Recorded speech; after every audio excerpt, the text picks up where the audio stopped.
for us and then comes back and says, don't worry about it. Whole lot of ball game left. And that is none other than Aaron Nagler of Cheesehead TV. Nags, what's going on? Gentlemen, the only thing I worry about are my children. I never worry about the Packers because will it help? No. So why do it? No. So that's an interesting approach. You don't obsess. You say, I'll just take it as it comes because you're going to carry the gene no matter what. I obviously obsess. I mean, I'm not going to beg off of that one, but I don't worry about it. I did when I was a younger man, but there's no reason to worry. It doesn't help anything. All it does is give you, the fans, stress, and it doesn't change the outcome on the field. You're just worried to be worried. Like it doesn't make sense.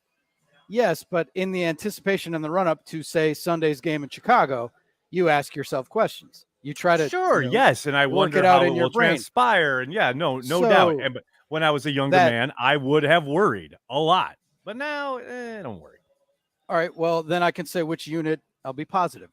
Which unit is stronger and will be more consistent and dependable during these Packers season, the offense or the defense? What's funny is I think it'll start by being the defense, and I think the offense will take over halfway through the year. And I say this as someone who is no fan of Joe Barry. I've been hurt before. I can't get behind it till I see it. But I do think the defense will gel faster and better than the offense does.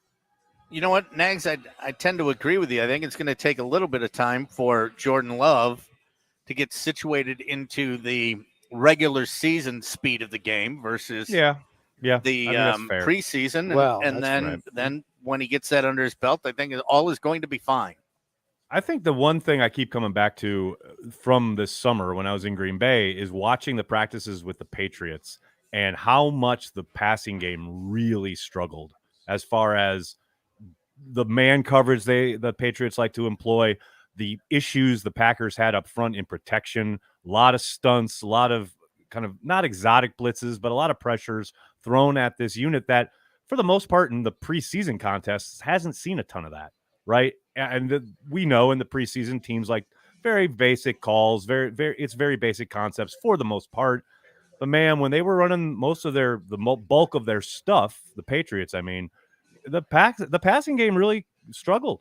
I mean, for those 2 days, they had a good kind of first practice. That second practice, that was hard to watch in the passing game. So I do think there are going to be ups and downs. And to your point, KB, it's going to take Jordan a little time. I don't think that's telling tales out of school. I don't think that means anything other than he's a young first-time starter who's going to get a lot thrown at him that he has not seen before. Well, the good thing is they've got two pretty punishing running backs, so when they start throwing that at him, yes, sir, he's got a place that he can go to be productive, and the team can still be productive offensively. Let's hope. Definitely. And the tight ends. Well, to that point, the Bears get the first look, and what they do will kind of set a tone for what everybody else does subsequently. New Orleans. Possibly. It's possible. Yeah, definitely. As far if they have success, no doubt. If they have success. Are they going to kitchen sink it? Are they going to blitz him from every direction? Greg, I think it's the question of the week. I really do. Because I to your point, I think if they are successful doing so, then good luck this year because every team will do it until you show you know how to counter it. You know how to make teams pay when they do send the kitchen sink, so to speak.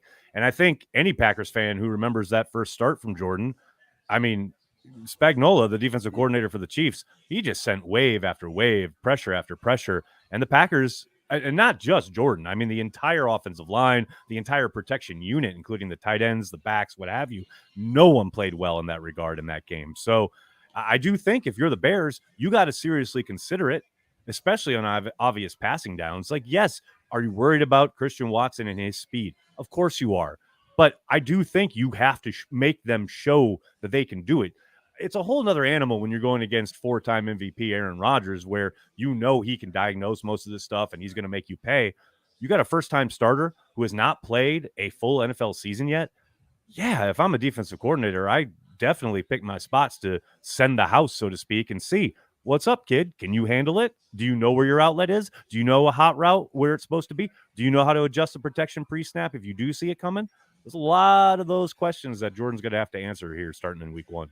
We are chatting with Aaron Nagler, CheeseheadTV.com. Our conversations with Nags, sponsored by Miller Lite, Orthopedic Associates, Wisconsin. There is a difference in Rodgers' behavioral health.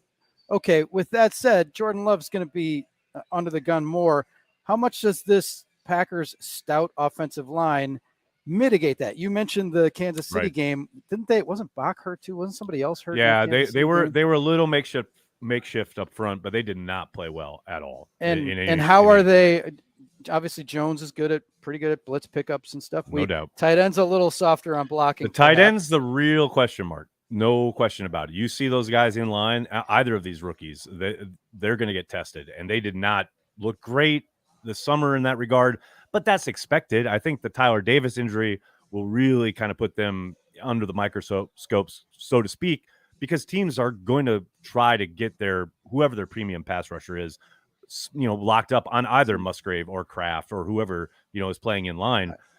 That said, yeah, to your point, the offensive line, that is the one maybe big time saving grace for Jordan Love as he kind of takes the field as the starter for the first time, because they are excellent, and they are excellent in pass pro across the board. I do not doubt for a moment that they will, again, have their moments, get tested, what have you, stunts, blitzes, dogs, whatever. But for the most part, this is a great starting five that should, emphasize, underline, italicize, whatever, should be able to stand up to a lot of this. Do you see any potential issues with the fact that Aaron Rodgers could get the ball out so fast and Jordan Love may not, that it may put a little extra pressure on the offensive line that they may have not had before? No, don't you have to? What I mean by that, right? Aren't you? Yeah, but aren't you supposed to get tased for answer? Oh no, because Hunter's here, so pipe bomb. Oh, got it. Pipe bomb's not sure where the taser is, but got it. We may have locked it up because Pipe Bomb likes to tase himself just for fun. I love it. I love it. We lock up make sure he's awake. We lock up the bourbon, the adult magazines, and the taser when we leave for Pipe Bomb. Just to the last time we didn't at all. You don't want to know. But Nags. So no, wait. I will say, to KB's point, that is an excellent point actually regarding Aaron Rodgers and his quick release. He mitigated a lot of problems with a quick release, and yes, you talk about an offensive line's best friend. There were plenty of times. The number one game that comes to mind is a couple years ago. They played the Los Angeles Rams when Aaron Donald was healthy in Lambeau, and it was literally Aaron Rodgers' release that saved them from having like a 4 or 5 sack game.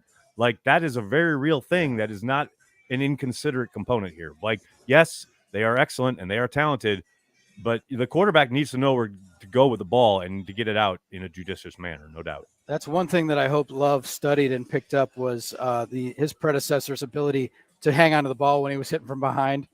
Right. Mr. Darkroom, big hands. That's a tough one, man. That's a tough one. He didn't cough it up a lot, and those are the things that the strip sacks change everything. Big time. Change the calculus. Whole games. So change whole games, no doubt. All right, so the flip side of this is, Nags, I envision this game being your typical first game, black and blue division rock fight, right? I don't.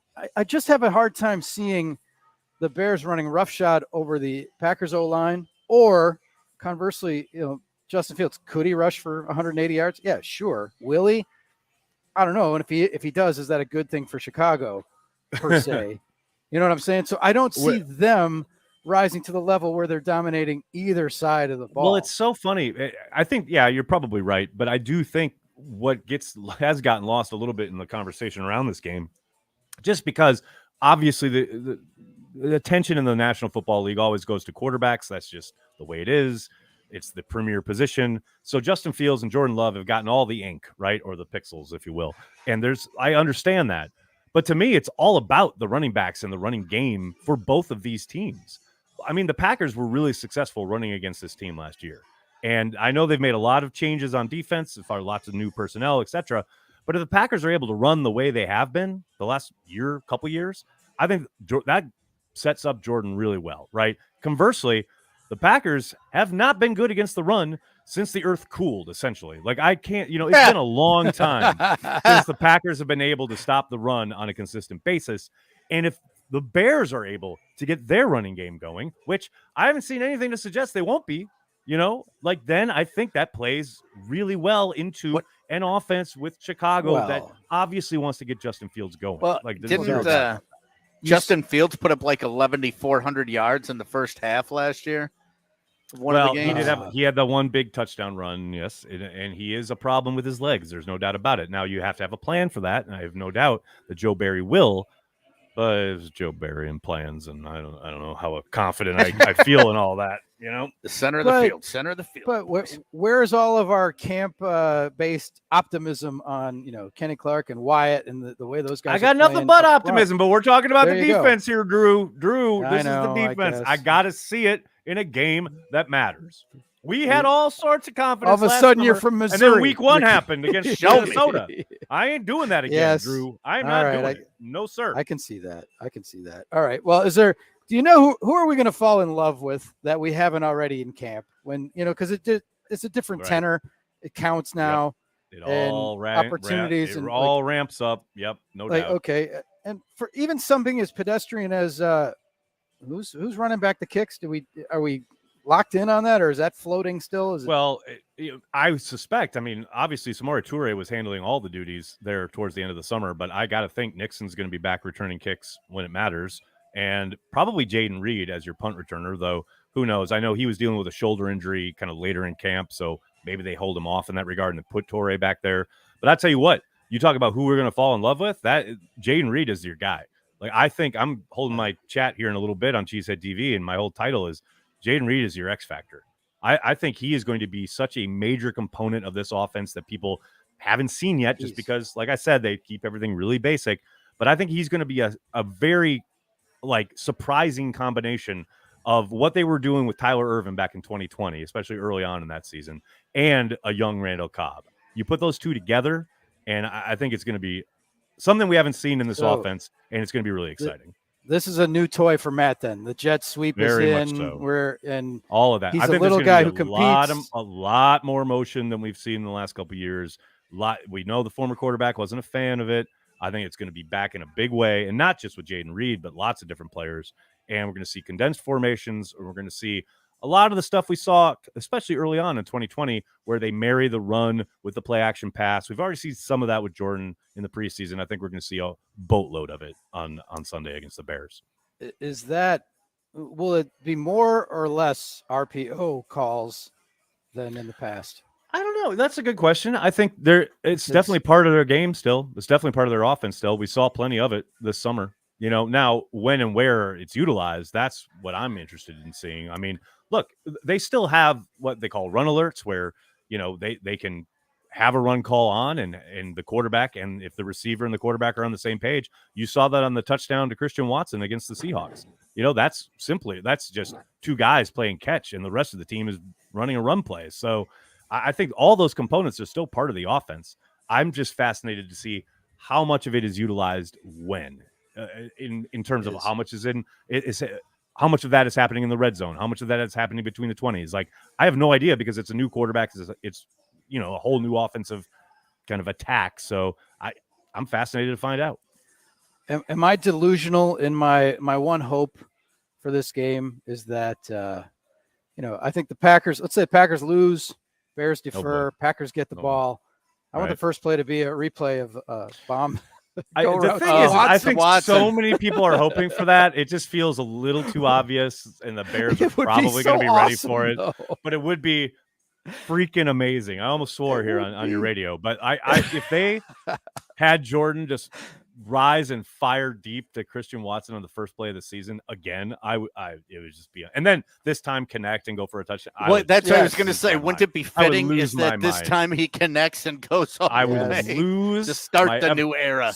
Tune into the Cheesehead TV watch party because I will lose. Speaking of Christian Watson, his mom will rejoin the program tomorrow. Our returning champion, Krista. Tell her I say hello. Yeah, she's tremendous. We loved having her on last year, and sweet. She's going to join us again tomorrow. As we get ready for anything else on your screen, like what else are you watching this week? Obviously, Romeo Dobbs will know tomorrow a little more. Like Dobbs today, and Darnell Savage, we didn't see him Friday at practice, and there was no. It was interesting because we were supposed to get Matt was supposed to have availability yesterday, and then they took it off the ledger, so to speak. So we haven't gotten any injury updates, and I suspect that's probably why they did, because they didn't want to talk about injuries. They don't have to talk about it until Wednesday. But yeah, Dobbs and Savage, those are the two. Okay, I really hope they're both out there because Packers need to be at full strength.